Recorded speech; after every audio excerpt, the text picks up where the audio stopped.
Hello, everyone. Welcome to another middle of the week. I hope you're doing well. I hope you had a good Valentine's Day last week, and we're making it halfway past the halfway mark of February. So I'm feeling pretty good. It's been beautiful here in Lincoln. We've had 70-degree weather yesterday.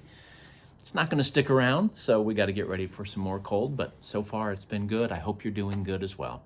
My name is Michael Halfhill. I'm the lead pastor here at the Piedmont Park Seventh-day Adventist Church, and I wanted to share with you a verse that you may have heard of, maybe not, from a book you may have heard of, you may have not.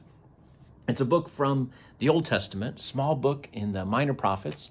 Minor because they're small, not because they don't have significance, but the book of Nahum I was reading through, and there's a verse in here that really struck me, and I like what a lot of scholars think about, their interpretation of it. Now, Nahum, of course, was a prophet who was speaking against Assyria and what that country had been doing, and saying God was going to stop this.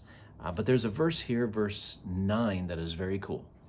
In chapter 1, verse 9, it says, "What do you conspire against the Lord? He will make an utter end of it.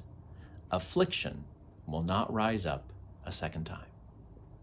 And so, of course, that is mostly meaning in the setting of what Assyria was doing, and God was going to be stopping what they were, all their wickedness. But many scholars have looked at that phrase and thought, does that sentence, does that go beyond that affliction or sin will not rise up a second time? And many have looked at that and said, yes, when God deals with sin, and he is dealing with it, he's dealing with it on this earth. When God finally deals with it and he gets rid of sin, affliction will not arise up a second time. That's a promise that we have. And I think we can cling to that promise as we're going through life, and as hardships come and as struggles happen, both in our personal lives and in the world around us.